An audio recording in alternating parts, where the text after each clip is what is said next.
I am not convinced that we have reached the pinnacle of our evolution.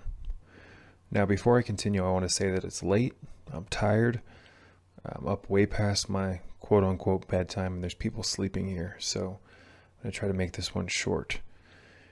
But I am in no way, shape, or form convinced that we have reached the pinnacle of our evolution, ladies and gentlemen. You see, with all of these cell phones and these smart gadgets, we've kind of given ourselves over to kind of a transhumanistic way of thinking. We've adopted a lot of these kind of technologically based ideologies in the sense that we think that we need AI and we need all of these almost hyper complicated technologies to progress forward, all the while forgetting that nature has many mysteries that we have yet to uncover as a species. Well, not as a species, but here in the United States, most of us are not privy to the shamanic reality or nature of nature.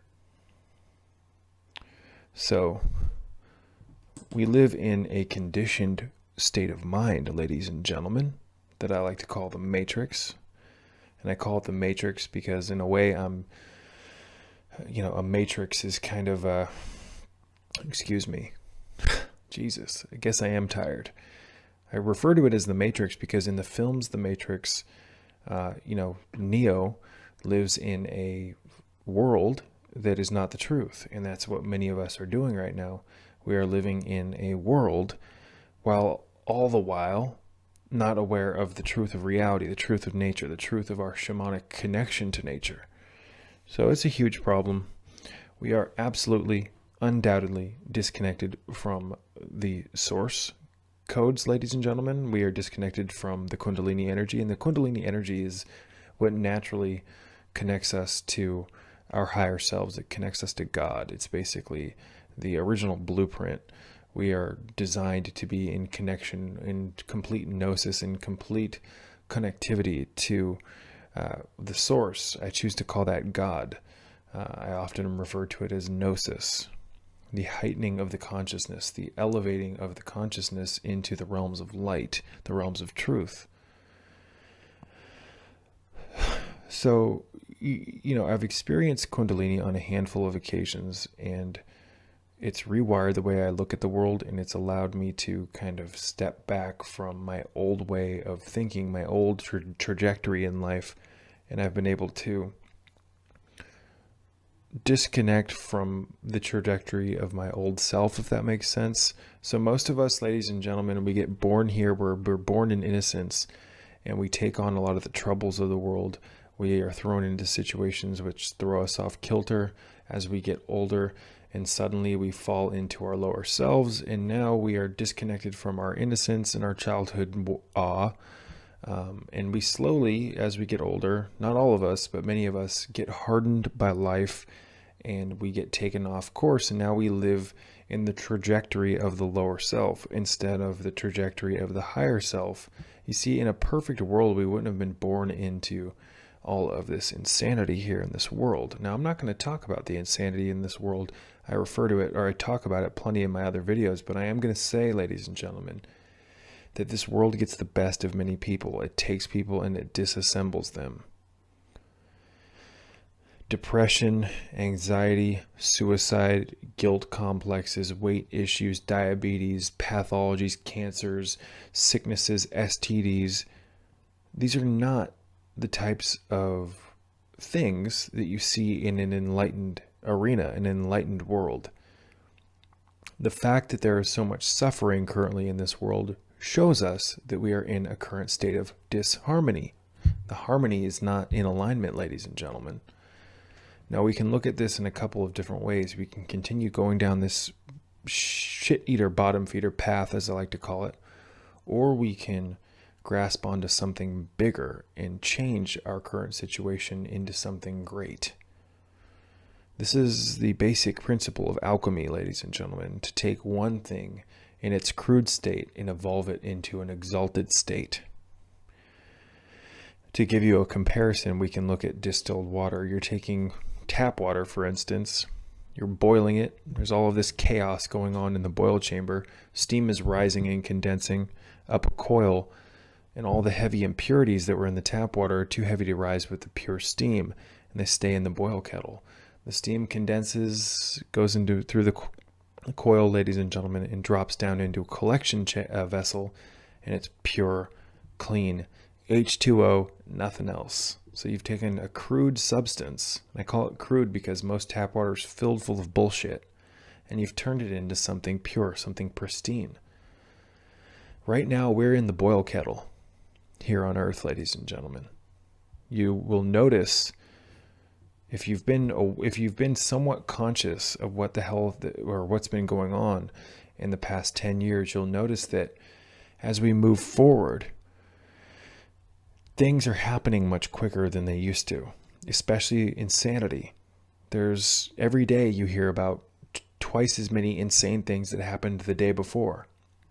Things are advancing and things are going forward in not necessarily the most beneficial way. And we can thank largely cell phones and being able to hack into the internet, or at any coffee shop, or just I can walk pretty much anywhere here in Virginia and have a computer or an access to a satellite to have the internet, and I can constantly download negativity. And that's what's happening. This is how the collective consciousness is being poisoned. These cell phones are currently all the internet access and all the Bluetooth and all the bullshit. It's a cancer to the collective consciousness. We are downloading and streaming in real time at high speed internet. We are downloading onto our televisions as well through the media negativity. When was the last time you logged onto the internet and went onto a main page, onto a home page, and didn't see something about some type of robbery or shooting or some insane bullshit? When was the last time you turned on the news and were uplifted? Now, collectively, we're constantly downloading this negativity, and it's affecting the collective consciousness, ladies and gentlemen. We are streaming in negativity. Now, I'm not saying that we shouldn't be aware of what's going on in the world, but it's too much almost, folks. We were never designed to be. Here's the thing. All of this negativity is a byproduct to a large extent of living in a world that's out of alignment. We were never designed to be at work every day, ladies and gentlemen, with these 9-to-5 jobs. We were never designed to live in the matrix. Now, when we have billions of people like we currently have on Earth right now living in the matrix, bad things happen because we are outside, in my opinion, of the laws of nature. We're doing things that we were not designed to do. You don't see other animals going to work every day. Animals live in a naturalistic manner. Now, I'm not saying that we should just go chew on bamboo and throw spears all day. That's not what I'm saying, ladies and gentlemen. What I'm saying is that we came here to live in the Garden of Eden and eat. I won't say that, but we were designed to understand nature through basically shamanism. I'll talk about that more in the future, but we were designed to live in this shamanic garden, be connected to God, and understand or learn the mysteries of nature.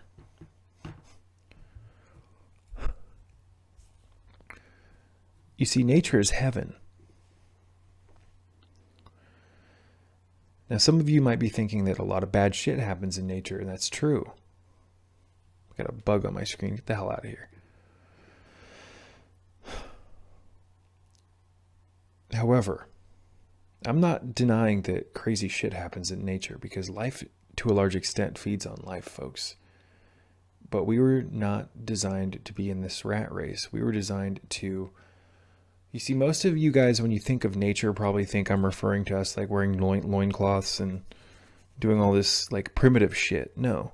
You see, you only think that nature is primitive because you've never actually glimpsed the shamanic, telekinetic, telepathic nature of reality, or reality of nature. Excuse me, again, I'm exhausted. When an individual, through shamanism, witnesses the truth of nature and how advanced everything is, when you can see into the fourth and fifth dimensional overtones of nature, let's put it that way, when you can start glimpsing the auras and when you can start seeing into the invisible aspects of nature that your conditioned eyes cannot see, then you will understand what I'm talking about. Then you will understand that we are currently living in a natural internet, the collective consciousness, and the trees and all of this shit is working together symbiotically to produce this massive omni field of life. You can communicate with trees in an enlightened state and they will show you things. They will open portals for you. You don't know that though. You've been beaten down by this system and it's given you an identity and you've chosen to identify with it because everyone around you has identified with their ego. Now, I'm not saying the ego is a bad thing, ladies and gentlemen, but what I'm saying is that the ego to me is probably not what the ego is to you. The good aspect of the ego is that it's a survival and reproductive mechanism built into our consciousness, built into our genome, built into our mind. The bad part of the ego is that, how would I say this? There's two ways, in my opinion, of defining the ego. At least I look at it that way. Most people, when they think of the ego, they think it's, God damn, I wish I wasn't so exhausted right now because the words are just coming out in soup. The ego can be a good thing. Let's put it that way. It's a survival and reproductive mechanism. However, the ego also can lead to a trap where you identify with a false version of yourself. And when you identify with that false version of yourself, aka your lower self, it has a tendency to keep you in a particular bandwidth of energy that is far separated from your true self, your higher self, which is a state of enlightenment, ladies and gentlemen, through the Kundalini energy. It bridges you to the angelic kingdoms, and suddenly you know the truth that you and God are one and the same. But you don't see this kind of stuff being talked about on TV, do you? You don't see uplifting messages in magazines, do you? Now, I'm not saying that there aren't occasional messages and subliminals that are beneficial, because there are, but most of them are toxic. In fact, many of these quote-unquote uplifting subliminals and messages that they're broadcasting are Trojan horse systems that are actually negative. Like the medicine commercials. Oh, it's a great thing, Timmy. Look, they're advertising medicine. They want what's best for us. And then they get to, in a commercial for medicine, they'll start talking about the symptoms, and it's like this medication can lead to desires to kill yourself.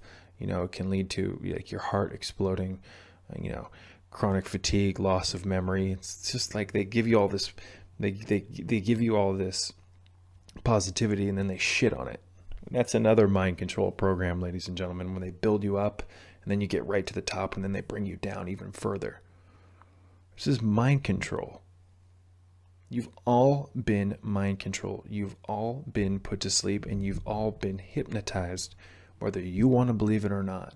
Regardless of how advanced you are, and I have these people contacting me here on my channel and leaving comments saying they're enlightened, saying that their Kundalini is activated and they've unlocked the mysteries and they can do all these miracles. Show me. If your Kundalini is completely online, perform a miracle. Move something with your mind. Most of you think you're enlightened. I'm not saying I'm enlightened. I've never actually said that. I've just said in the past that I'm someone who's experienced glimpses of the truth. And those small little glimpses of the truth through Gnosis. Those Kundalini experiences that I had in my younger years changed me forever. Showed me that there's much more to life than what we're currently experiencing. It's such a joke. I mean, you could actually see just how stupid shit is right now. The things people care about and the things people argue about and the things that people invest their time in is so stupid. Jesus Christ, the music people listen to, and there's just so much bullshit. This collective consciousness has cancer. And before you say, everybody has free will, you should just learn to accept things. Not everyone sees things the way that you do. First of all, I have the right to think whatever the hell I want. Second, ladies and gentlemen, I can't doubt the evidence of my own eyes. And when I see things that people are doing that lead to nothing but fucking issues and problems and suffering, it's only a natural instinct to desire the outcome to be different. I'm not going to get on here and just pretend to be happy or just accept things the way that things are. That would make me like you. That would make me like 99% of the United States populace, just going along, scrolling through, shuffling through the matrix, half dead, half asleep, drooling at the mouth, metaphorically and spiritually speaking. I mean, have you ever just looked at the masses of people and just, they have no light, they have no connectivity. And this is not me judging. And here's another message. For those of you who want to say that I'm judging, I'm observing. My eyes take in data, and I take that information at light speed, and I create a basic rubric of what I'm seeing. I'm not saying that what I see all the time is the truth. Sometimes I pepper things with my own assumptions, and that leads to problems, but I'm getting better. But statistics don't lie here, ladies and gentlemen, and the masses are dead. They're half dead. If you want to get religious about this, we could find biblical scriptures to verify, or to at least somewhat not validate, because I don't like using scripture as a reference. But there's not only statistics, there's masses of people that are noticing the hypnosis. There's scriptures and religious documents that have talked about how an evil one has put us to sleep and this and that. So there's a lot of, it's just common sense to see how fucked up things are. Aerosols being dumped on us, barium, strontium, aluminum, mylar fibers, chaff, scalar wave technologies, different oxides, radioactive isotopes, but everything's okay. I know. Just accept things the way it's supposed to be and be a good little...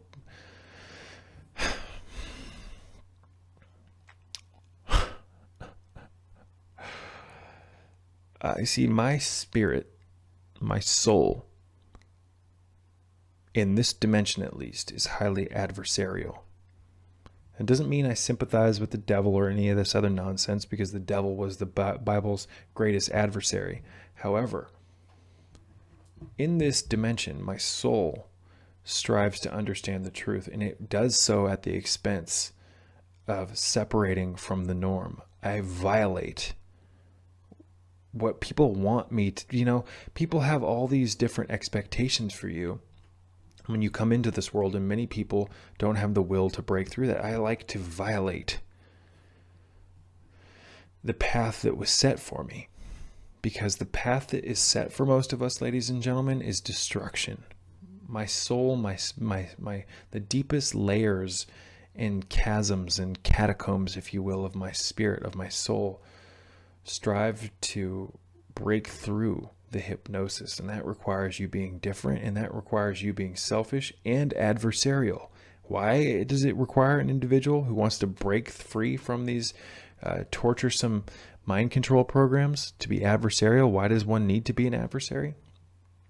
Because it requires you to push back. It requires you to acknowledge the fact that you have an enemy that's keeping you asleep. In the Gnostic scriptures, this entity is known as the Demiurge. The entity that, our enemy that's trying to keep us asleep, is known as a Daldabaoth, or what many refer to this entity as, which is the Demiurge. In the Gnostic scriptures, you have the true God, which is the monad, and then you have a Daldabaoth, which is the Demiurge, a God posing to be the one true God, which most of you have identified with as your Christian God. So I'm not going to get into it. All I'm going to say is that the original Gnostics believed that the serpent was a messenger, a rogue messenger that slipped in and slithered past the guards of the Garden of Eden to deliver a message that you're being put to sleep, you're being mind controlled, and you don't even know it. And this God that you listen to is a jealous, egotistical, narcissistic God who will happily put a beautiful tree right in front of you and say, don't eat that, That's just for me. Be obedient.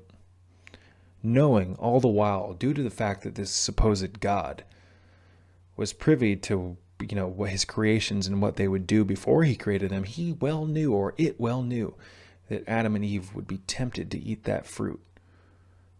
But this entity put that tree anywhere to taunt them. Ladies and gentlemen, this is the story of the Matrix films. I talked about this in my last video. Morpheus is the serpent, Neo is Adam, and Trinity is Eve. Eve or Trinity leads Adam or Neo to the serpent, who is Morpheus, where Morpheus, just like in the Bible, the serpent offers Adam, or Neo in this case, the apple of Eden, which in the film is referenced and metaphorically, exemplified as the red pill and the blue pill. Don't you get it?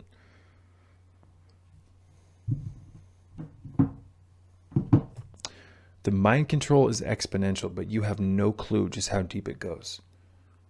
Because most people have never been able to have the gift of tapping into these greater states of consciousness, where more of your chakras are actually awake and alive and breathing, so that you can see more of the light spectrum, so you can hear more of the sound spectrum, so that you can sense, feel, and see more of the heat spectrum, your auric levels, your astral levels, until you experience these heightened states of consciousness where you can start to glimpse the occult aspects of your arcane biology that you can no longer see, sense, feel, or touch, taste, hear, you name it anymore. Until you glimpse these states of consciousness, you will remain in a state of ignorance to the truth. And when you live in a state of ignorance to the truth, ladies and gentlemen, you will never be able to access the information and the wisdom that comes from unlocking those doors that are keeping you from that truth or wisdom. This is insane what's going on right now. And if you can't see it, then you're blind as a bat. And I don't have a problem with that. I love you. I love all of you. I'm here to attempt to deliver a message of hope. I'm here to deliver a message that it's time to stop caring about what's not benefiting us as a species. It's time to evolve, ladies and gentlemen, and nature has all the tools that we need. The sacraments, the herbs, the shamanic substances, the grasses, the different foods. Nature grows these things abundantly. Nature is a shamanic, living, breathing, hyper-intelligent organism, ladies and gentlemen, which is basically a natural biological pharmacy of all of the best chemicals, all the greatest shit ever that we would ever need. But you've been taught a fake version of history. You think that we need these pharmacies. You think that we need all this technology. Otherwise, we're going to die. I mean, history tells us that we only lived to be 30 so many years ago. And, now we live to be about 80, blah, blah, blah.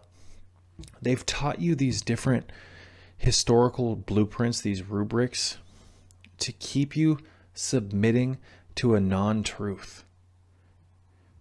Whenever you want to, how would I put it? The air conditioner just came on. It threw me off course. I'm going to have to wrap this one up here because I'm getting tired. But how the hell would I put it, ladies and gentlemen? Anytime most people question whether or not we could all escape the matrix and live without technology and live without these establishments and all this shit, people look to the past and go, oh, without modern medicine, we'll die off and all this shit. I'm not even going to get into that. What I will say is that if you could see what it's like to be in a state of Kundalini Christ consciousness, you would see how this matrix is a joke, in that we could live well past 500 in a natural state where we are shamanically connected to the earth. I hope that makes sense. I'm starting to think that I'm not because it's late, but I'll talk more about that in the near future, ladies and gentlemen.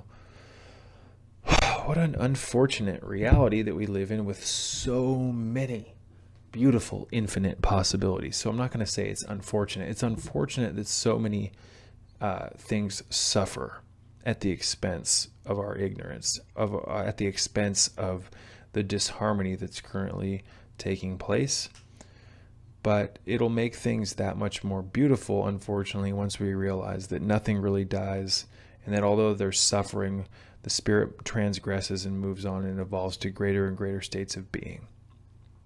We are immortal, ladies and gentlemen, and we will get there. We are in a very rocky period right now, in between a particular DNA sequence in our genome becoming more activated. I'm not going to say that right now, ladies and gentlemen, our genes, our experience, the quantum field that we live in is largely a reflection of our biology. And as our biology evolves, our environment will as well.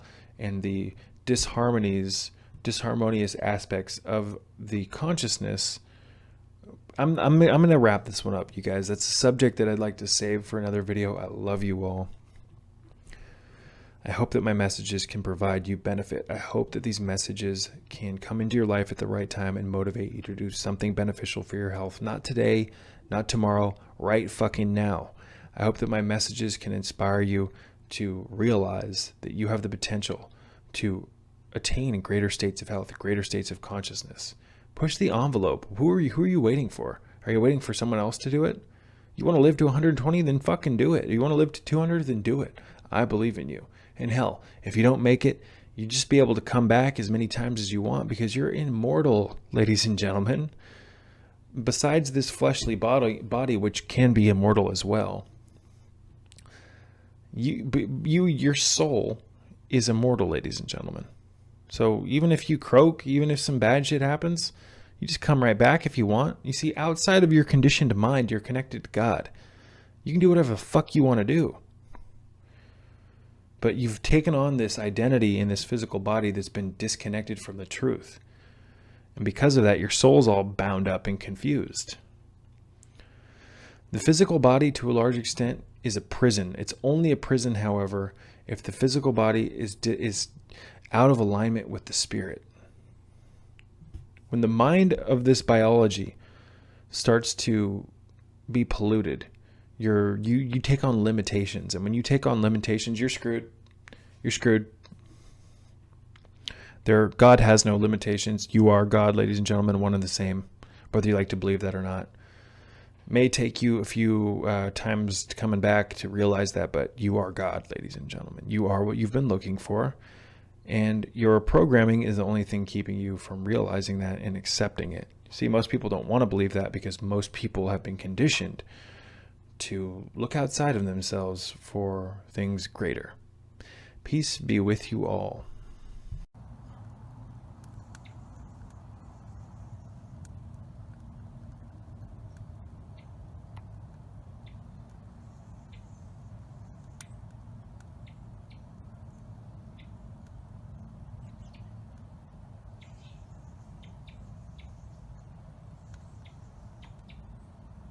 I wanted to personally thank you for watching my videos and contributing to the growth of my channel. I could not do this without you, and your interest in my content is truly what motivates me and fuels my passion for making these videos and spreading my message. So thank you from the bottom of my heart.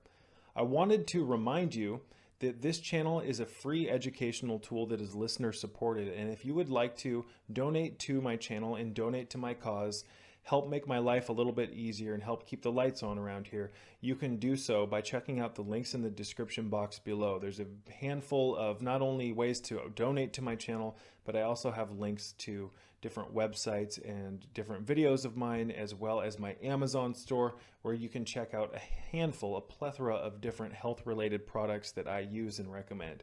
So once again, ladies and gentlemen, thank you so much for your continued interest in my message, and until next time, peace be with you all.